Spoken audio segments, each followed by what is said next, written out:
Hello and welcome to this video on sample size calculation in CFA.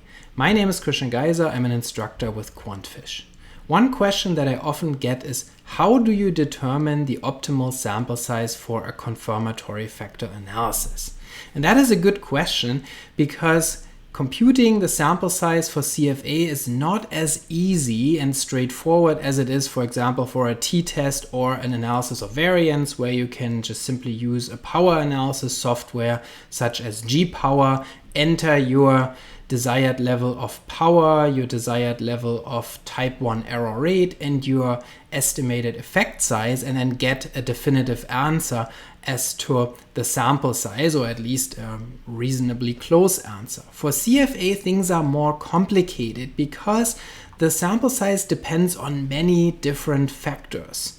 And that is, for example, the number of indicators or observed variables that you're using, how much measurement error or unreliability there is in those indicators, the number of factors that you have in your model, the amount of missing data that you have, and other factors such as the structure of your confirmatory factor model, for example, whether it's a simple structure model or a bifactor model or a hierarchical factor model or a growth curve model. So confirmatory factor analysis can take on many different forms, and there are many parameters to consider, which is why sample size estimation is not quite as straightforward as it is for other simpler techniques.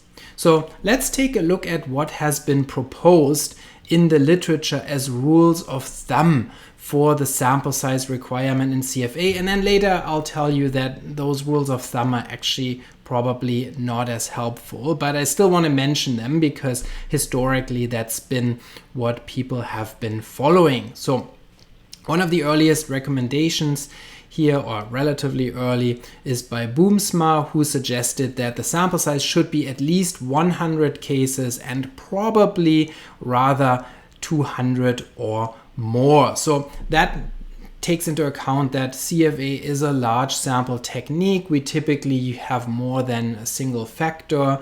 We have typically several indicators per factor, and so this is, so as a very general rule, reminding us that this is not a technique that you can do with 20 cases. However, we will see later that in some situations, at least, you may not need 100 cases. You can do this reasonably with fewer cases depending on the model. So this is a very, very broad rule that does not apply generally, but reminds us, so to say, that this isn't a small sample technique.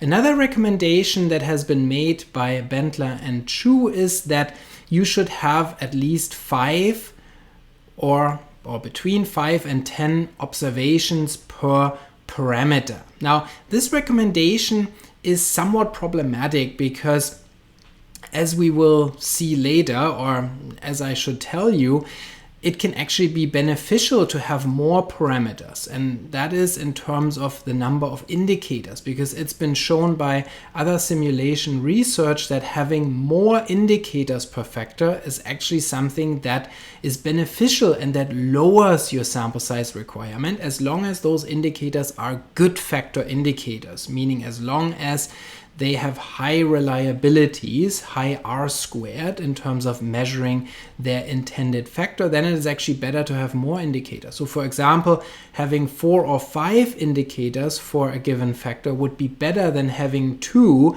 if those indicators are reliable, and then you would have more parameters, right? So because if you have more indicators, you would have more factor loadings to estimate, you would have more error variances to estimate. And so this recommendation that as the number of parameters go up, you also should have more observations does not apply in general. It does apply to the number of factors, because having more factors actually increases your sample size requirement, but having more indicators per factor can lower your sample size requirement as long as the indicators are good indicators with high reliabilities and low error / specific variances. So this is a rule that I would no longer follow. Another rule that's been proposed is to have at least 10 cases per variable. And again, this is problematic because variable is not equal to variable. Indicators that have low reliabilities are not the same as indicators that have high reliabilities as factor indicators. So it really depends on what indicators you have, what their standardized loadings look like. And so this is not a rule, so say, that you can or should follow in general, in my opinion. A more recent study by Wolf et al. Has found that in the conditions that they studied in their simulations, sample sizes were required between 30 cases and more than 460 cases. So you can see there was a huge range in that simulation study as to the required sample size. And so you can't make that recommendation in general that Boomsma made originally to say, oh, it should be 100 or 200, because sometimes you get away with 30 cases or 50 cases. It really depends on your model and on the data situation that you are dealing with. And in some cases, you may need more than 460 cases if you have a complex model. So this shows us that all these rules of thumb really are of limited utility. So what should you do then? Like, how should you determine the sample size? And in my opinion, the best way to do this is by means of a Monte Carlo simulation that allows you to simulate the specific circumstances that you are dealing with, meaning the specific model, the specific expected factor loadings, factor correlations, the expected amount of missing data, and other factors that you might be dealing with, such as, for example, whether the data is normally distributed or whether it is skewed or otherwise non-normal. Now, there's a very good paper by Monte and Muten published in the journal Structural Equation Modeling in 2002 that describes how you can use Monte Carlo simulation studies to determine the sample size and estimate power. And so this is something that I want to discuss in a little bit more detail, because in my opinion, this is the best way to figure out the optimal sample size for confirmatory factor analysis and also for general structural equation modeling. So how does this work, this technique of Monte Carlo simulation? What you do in a Monte Carlo simulation is, first of all, you specify your hypothesized population model. And that parallels what you do with simpler techniques when you specify an effect size, for example, in G-power, to figure out what is the sample size needed, for example, for a t-test for a specific Cohen's d value that you expect in your study. So that parallels that. However, it's more complicated because with a factor model, there's a whole bunch more to specify than just an effect size, a simple single effect size measure, because you have to set up the model with all the expected factor loadings, the factor variances, factor covariances, and error variance parameters, and potentially other parameters that may be part of the model, such as latent means and intercepts. So you set that up, for example, based on prior literature in your field or pilot analyses that you have done with similar variables and similar latent constructs. And then you draw samples of different size from this population model. And of course, you don't do this by hand, but you use computer software that is capable of running Monte Carlo simulation studies, such as, for example, Mplus.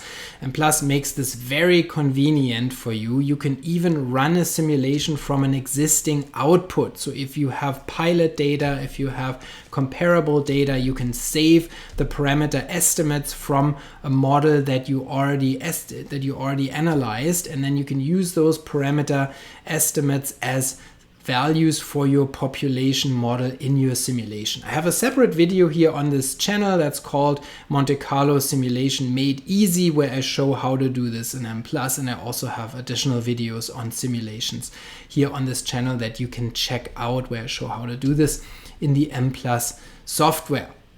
So you have your population model, you draw samples of different size from the model. So for example, let's say you have a 5-factor model with 4 indicators per factor or 3 indicators per factor, and then you check out, does this model work for a sample size of 100? Does this model work for a sample size of 150? And so on. So you run multiple simulations with different sample sizes, and then you estimate the fit statistics, the parameter estimates, and the standard errors in each sample. So let's say, for example, you do 1,000 replications, meaning 1,000 Monte Carlo samples of size 100.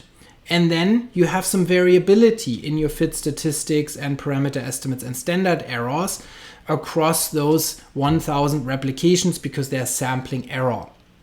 And then you can summarize the results or have a computer program like Mplus summarize those for you and compute the, for example, average factor loading for a given indicator, and then compare that average factor loading to the known population loading that you started out with in your population model to determine whether there's any parameter estimate bias. You can also take a look at the standard deviation of the parameter estimate across the 1,000 replications and see if that standard deviation matches with a theoretical standard error average that you would compute to determine whether there's any standard error bias. So that can also be studied with a simulation. And you can look at the distribution of fit statistics, meaning, for example, a chi-square distribution across those 1,000 samples. You can take a look at whether that maps onto the theoretical chi-square distribution to determine whether you can trust the p-value for the chi-square test of model fit given the sample size that you used in your Monte Carlo simulation.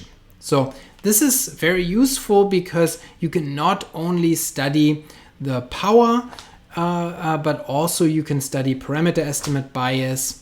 You can study standard error bias, you can study the distribution of fit statistics, whether that maps onto your expected distribution. So that's very useful. And you can also estimate power and type 1 error rates. So you can take a look at how many times the parameter of interest was found to be significant across the 1,000 replications, and then that way you can determine power for parameters that are non-zero in your population model. For parameters that are constrained to 0 in your population model, you can study type 1 error rates, meaning the number of times or proportion of times that a parameter was found to be significant even though it is 0 in the population model. So that would be the type 1 error rate. So that can also be studied. So Monte Carlo simulation offers a very comprehensive framework for sample size determination because it not only allows you to study power with a given sample size, but also allows you to figure out whether your parameters are unbiased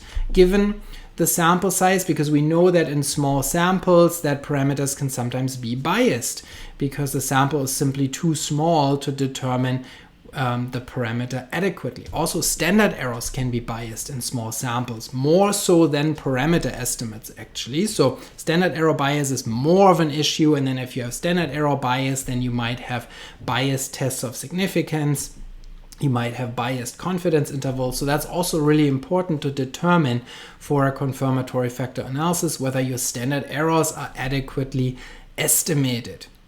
And then finally, the fit statistics. Fit statistics are relevant because you want to make sure that when you look at your chi-square p-value for your CFA that you can trust that p-value, and that's also something that you can determine with a Monte Carlo simulation. And moreover, Monte Carlo simulation also allows you to study factors such as missing data, because you can simulate missing data patterns of different kind. You can simulate missing data frequencies of different kinds, so more or less missing data. You can study non-normal data with a simulation, meaning you can simulate variables that are not normally distributed. You could simulate ordinal data rather than continuous data if you wanted to. So this offers a lot more flexibility for sample size determination than those rules of thumb that I showed you earlier. If you want to learn more about Monte Carlo simulation and how it is implemented in Mplus, then check out my free workshop as well that you can find in the description below this video, where I show how to run Monte Carlo simulation studies for sample size planning in Mplus. And I'll see you next time.